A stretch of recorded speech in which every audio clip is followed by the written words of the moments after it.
Welcome to Tibooburra, the gateway to Sturt National Park in Outback, New South Wales.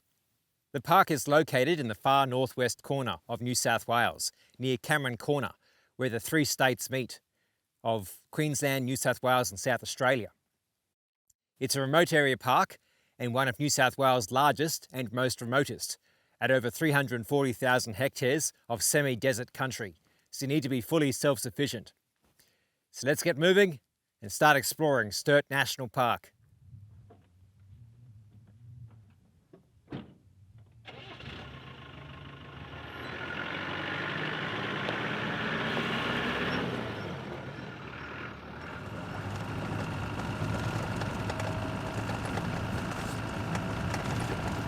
We'll go explore the Gorge Loop Road first. There are several points of interest to see, as well as a climb to the peak of Mount Wood, and then finish in the afternoon at Mount Wood campgrounds. That should be the first day complete.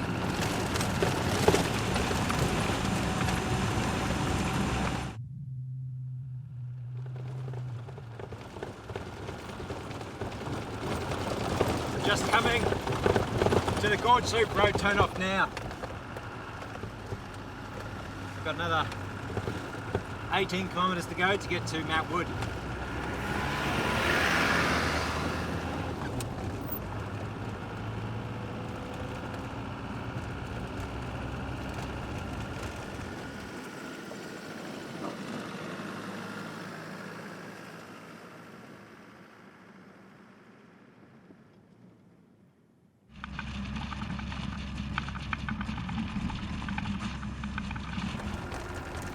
Just entered it more of a forested area here with some mallee trees and other scrub. Fairly big contrast to the open plain lands.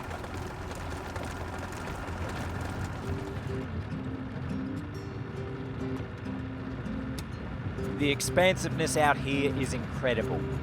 Open blue skies, beautiful orange desert sands and gibber, interspersed with a sprinkling of green shrubbery. This is freedom on wheels.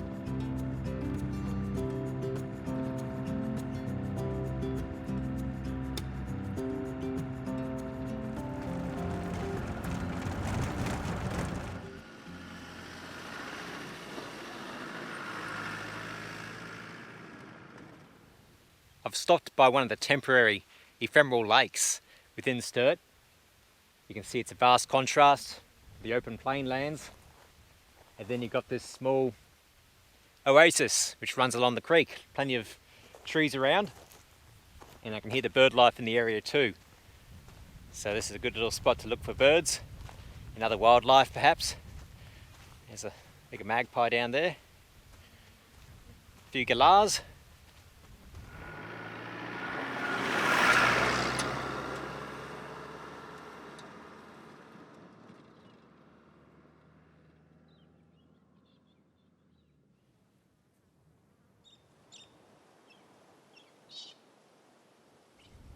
I've arrived at Horton Park ruins, which was formerly a sheep station until it was later acquired by the Mount Wood station around the 1950s. It's fairly dilapidated and very simple. Concrete and wood and some local timbers. There's quite a few skeletons on the inside of wild pigs and kangaroos that managed to get inside for shelter and didn't get back out again. But I see the same sort of sheet metal interior, which is pretty common I found in Outback Queensland stations as well. A bit of a basic diamond decoration, but it would have been a bit prettier than just a plain wood inside. Horton Park was built in two sections. There's the original two-room hut with some of the local timbers used for building construction, and then the later addition, which is another couple of rooms after it became part of Mount Wood Station. There are a couple big dams close by, plenty of water in it, and there's a fair few birds around as well, so this is a good little spot if you want to see some of the local wildlife. Very deep dams. I can only imagine what they must have used to dig this out back in the day.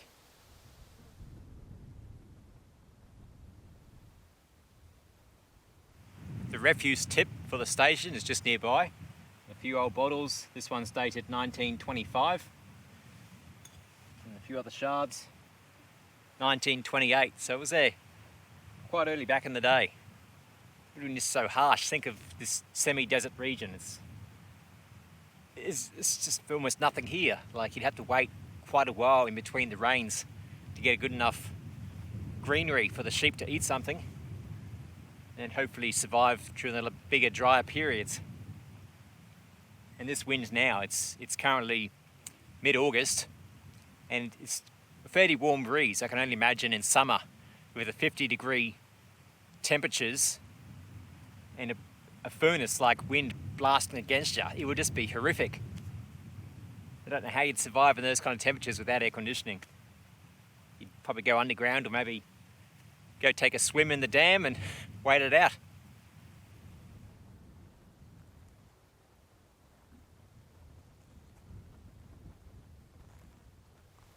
There's about 5 feral piglets just running over here. I don't see any big ones, so don't know where the parents are. But there are still quite a few feral pigs, goats in this park. But there have been some baiting going on to try and help control them. Just coming down for their midday drink, I take it. Yeah, this country is certainly better suited to some of the introduced ferals than our poor natives. These pigs and goats can eat just about anything.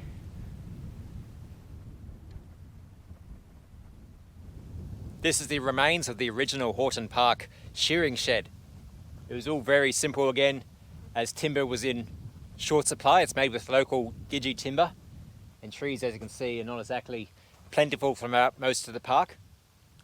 But typical fencing wire and the occasional bolt was used for construction, and it had a cane roof and some cane sides as well.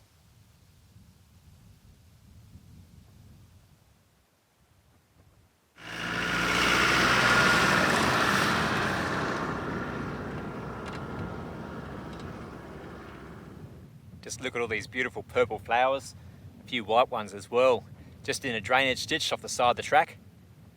I hope they're native, but they certainly are pretty, like a pea type flower. And look at this little fella. It has like little pinkish, reddish fruits or flowers. It's very dry. There's not much to it, but yeah, very, very delicate. And then this one over here. Also, just look at how it, same sort of purplish, reddish, very fluffy, furry. Very unique to this kind of landscape.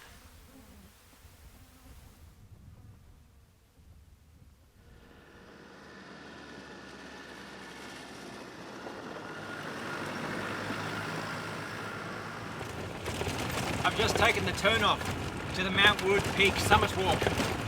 It's about a 4-kilometre hike to the summit of Mount Wood.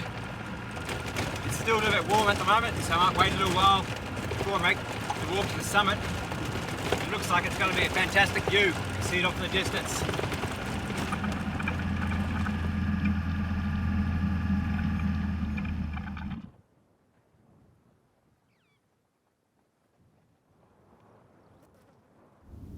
I've waited an hour for it to cool down a bit more, and I'm about to start the Mount Wood Summit track. So it's about a 2.8 kilometre return hike all the way up to that peak you see right up at the top. So let's see how I go.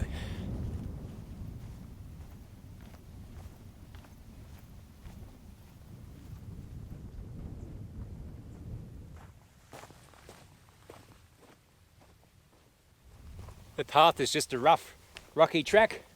It's delineated with different signposts along the way, as well as some interps giving information about some of the local history and geology.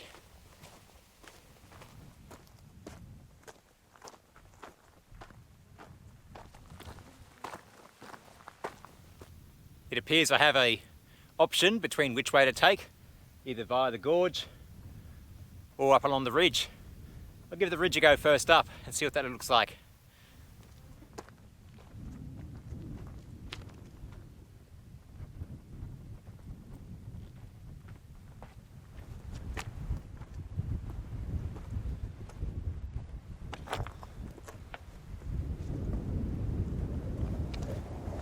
Just when you think you're at the top, yes, here's a whole nother layer. But wow, the view is so stunning already. Oh, let's make the last scramble up.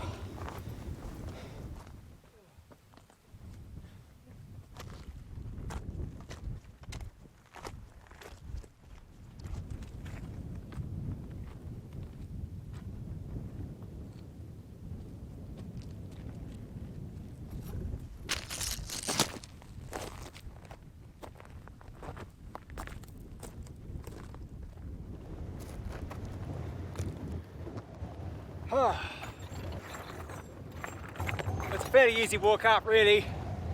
Just gonna watch your footing. But wow, it's just incredible view, incredible. Looks like quite windy.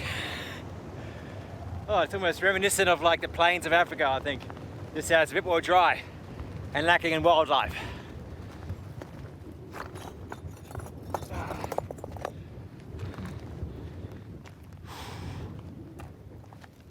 Beautiful.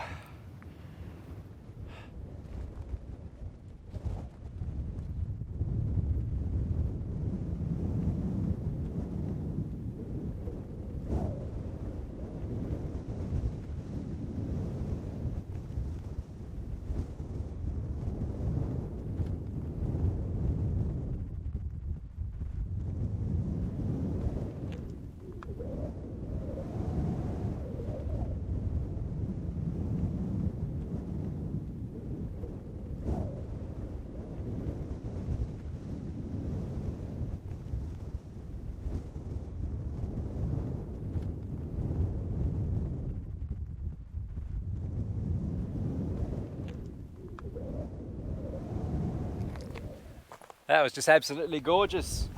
Perfect view. I'm just heading down now through the gorge side, back to the car park. It's nice to get out of that wind. Yeah, fairly rocky landscape.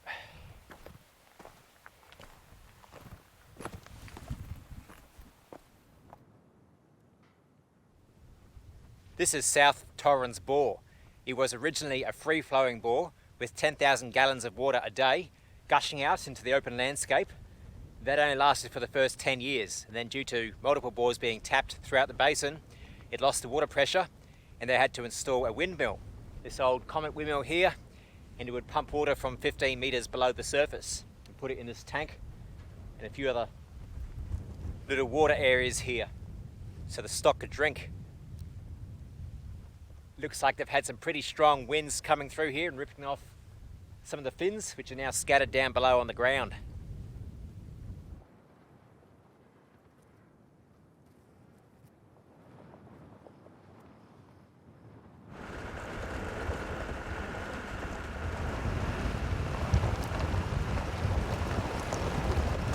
I've transitioned now more from the plains into this open woodland. Some of these scrubby looking gidgee or mulga.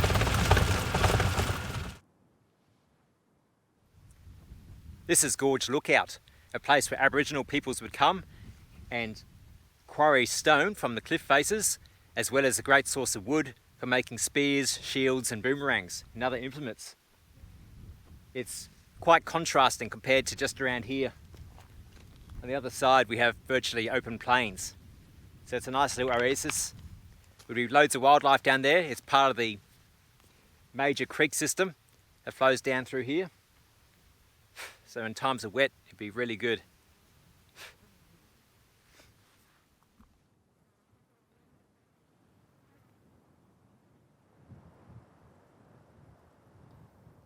Further down the road, I find a mob of kangaroos. Green patches of vegetation are sprinkled across the rocky gibber.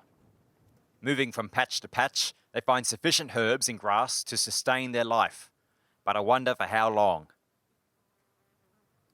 I'm not the only one that flies irritate. Head shaking appears to be the key to relief.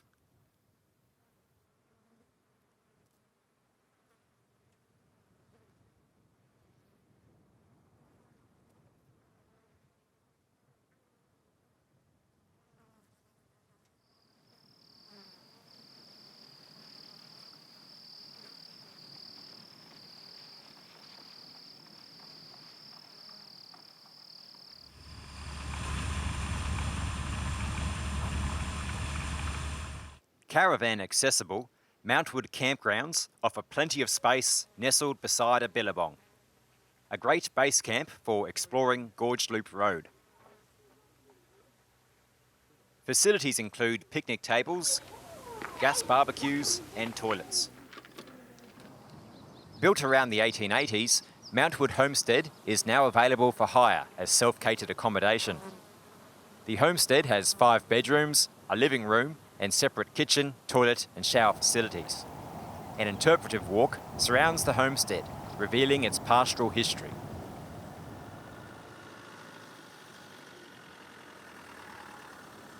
A stone's throw away is the Mountwood shearing shed and quarters.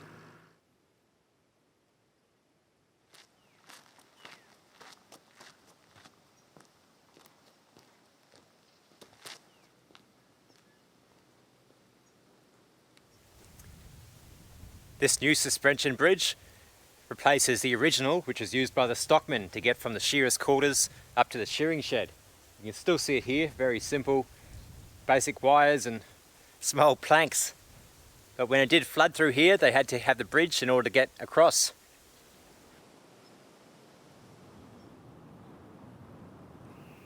If camping in the tent isn't your thing, you can book online one of these shearers' quarters rooms and stay in comfort. There are a couple different buildings here, built at different times, and at its peak it could house 40 shearers.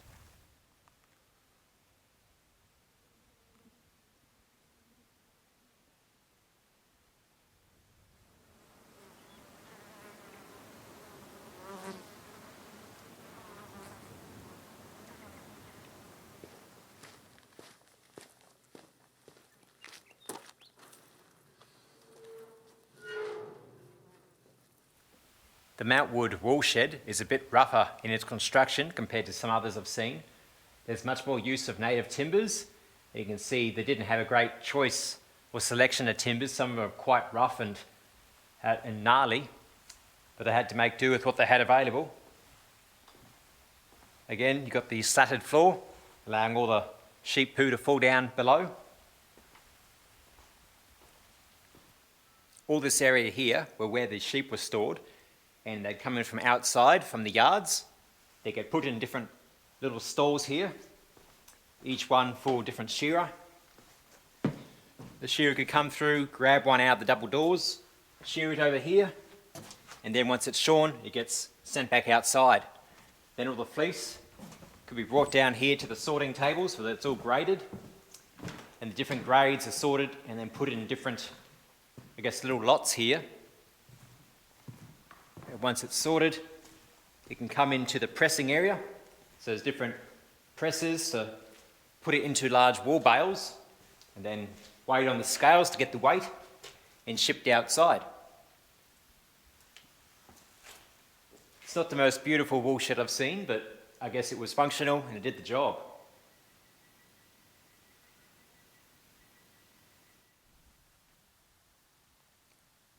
This is the engine room. You can see different mounts where the engines have been over the decades. There'd be a belt drive which would come out after here and attach to one of these drive systems, which could then power all the different shears.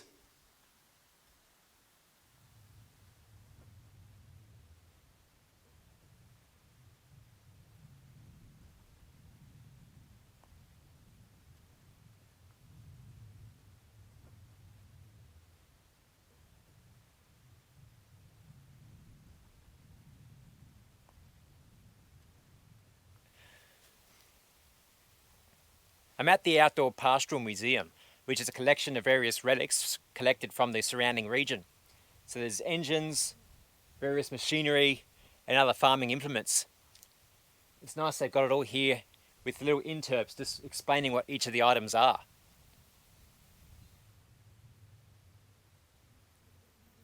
These remains are of a wool scour built in 1887. It is like a washing machine, used to clean the wool of dirt before transport, to reduce weight and improve sale value.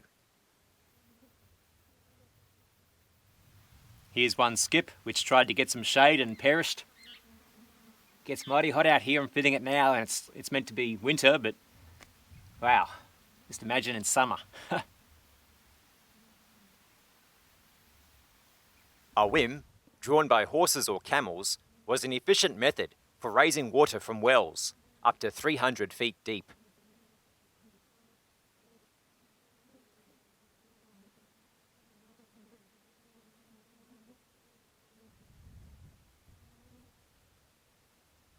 The whim was later replaced by the walking beam. These were powered by steam engines.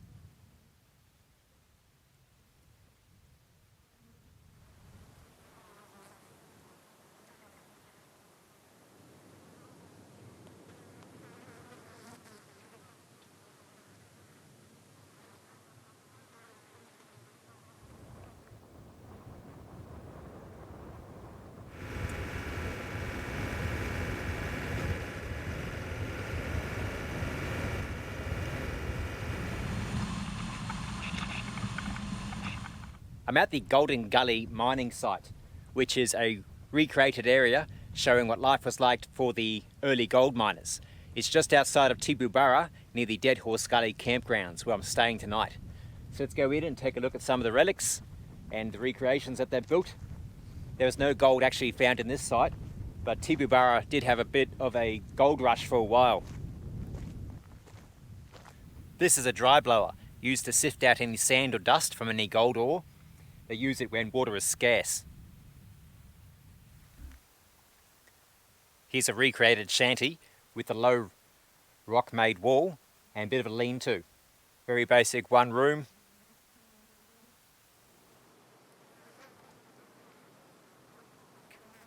This area represents a blacksmith shop, and here's, I think, what is an early drill press of some sort, drilling down into a post. It's amazing that it's actually been sunk into the tree itself.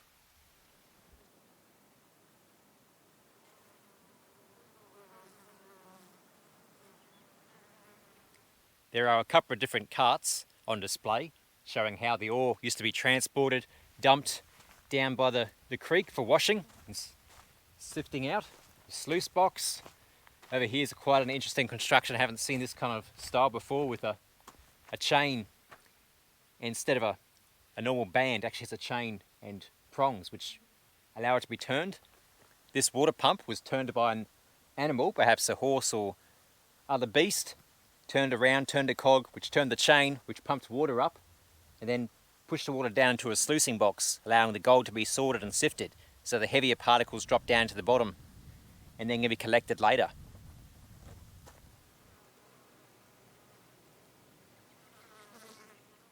These remains here are part of a gold stamper battery, where these large pylons would move up and down, usually powered by steam, and that would crush the gold ore, releasing the gold from inside and allowing it to be collected through other means.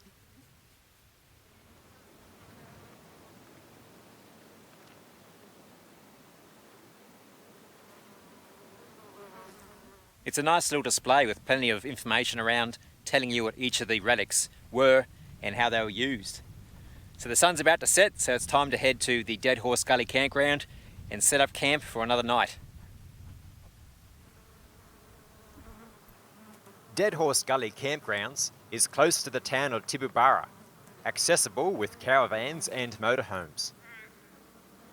Facilities provided include gas barbecues, picnic tables, toilets and trash disposal. Massive granite boulders surround the campgrounds, with various bird life found nearby.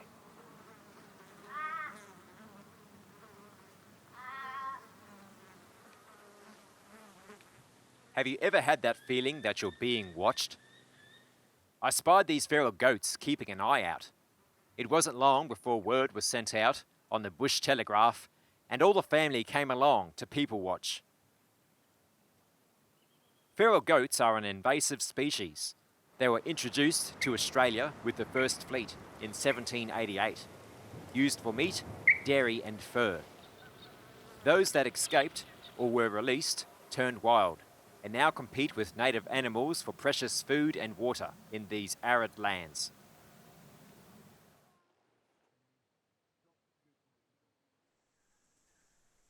G'day, I hope you've enjoyed this film.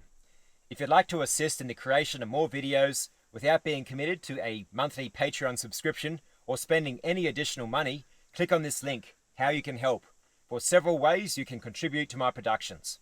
Thanks.